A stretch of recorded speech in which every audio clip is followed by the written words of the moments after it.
In this video, I'm going to show you 5 Premiere Pro features that you might not realize that are there inside the software.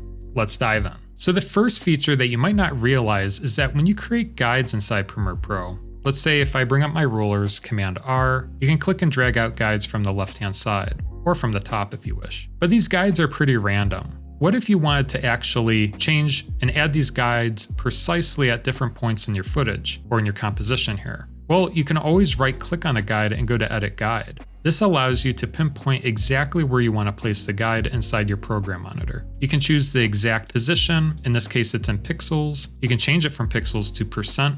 So if you wanted it to be 10% from the side, you can always do that. So if you want 10% from the left side or the right side, you can choose right as well.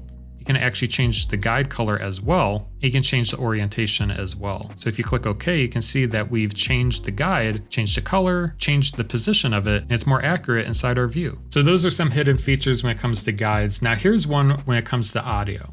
By default, Premiere Pro shows the timeline in frames. So, there's only 29 frames or however long your footage is inside the timeline for each second of video here. But let's say if you wanted to see more accurately when it comes to audio, how many samples there are, you can change that inside the timeline controls. So if you click on the hamburger menu, you can change it to show audio time units. And you can see where the time code is, it actually changes to audio samples. So now when you click on your arrows left and right on the keyboard, you can see that you're only going one sample at a time instead of one frame at a time when it comes to video. And what this also allows you to do is zoom in and make very precise edits on your timeline. You can see when I zoom in using the plus key on my keyboard, I'm really zooming in very far on my timeline.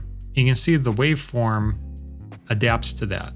But when it's off, if we go back to the hamburger menu and uncheck that, you can see we're brought back out to the frame view when it comes to video. So that's a way if you are looking to change maybe a transition in audio or try to really cut audio in a more precise way, that is a good way to do that inside Premiere Pro. Have you ever tried to animate something inside effects controls, but there's not really enough space in the curves area to really get the animation you're looking for? Well, there's another way that you can actually access these same controls. Right now inside my timeline, I have this logo of Premiere Pro Animate on screen.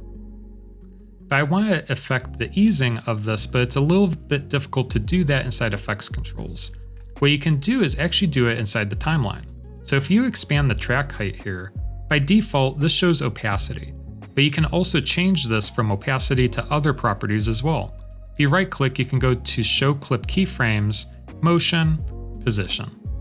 And you can see that we actually have the same values there being displayed inside effect controls. So let's say if we make this full screen here by clicking on the tilde button, we can expand our track height and zoom in here to actually see a better representation of that curve and make fine-tune adjustments to that animation.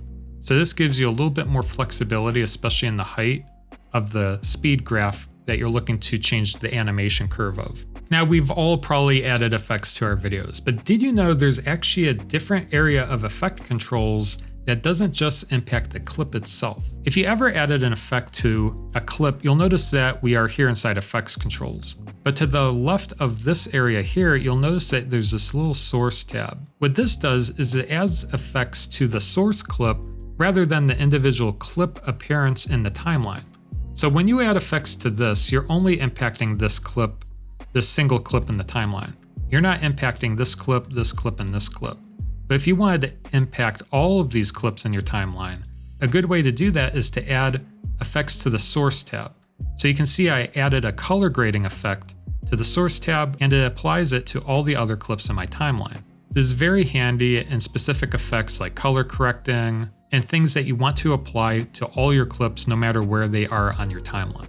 Now, we've probably made sequences before and we use the project panel sometimes to do that. You can go to the new item button and click new sequence.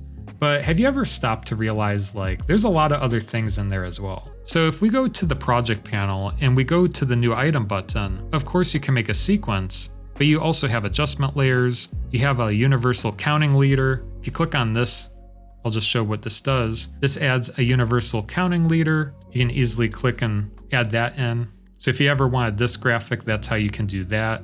Let's see what else is in here. There's also the bars and tone. So if you ever wanted that classic That's how you add that. You can choose to add this in different areas of your timeline, and each item in here is added as a new item inside the project panel here. You also have color mats, which creates a solid color mat of your video, and also black video as well.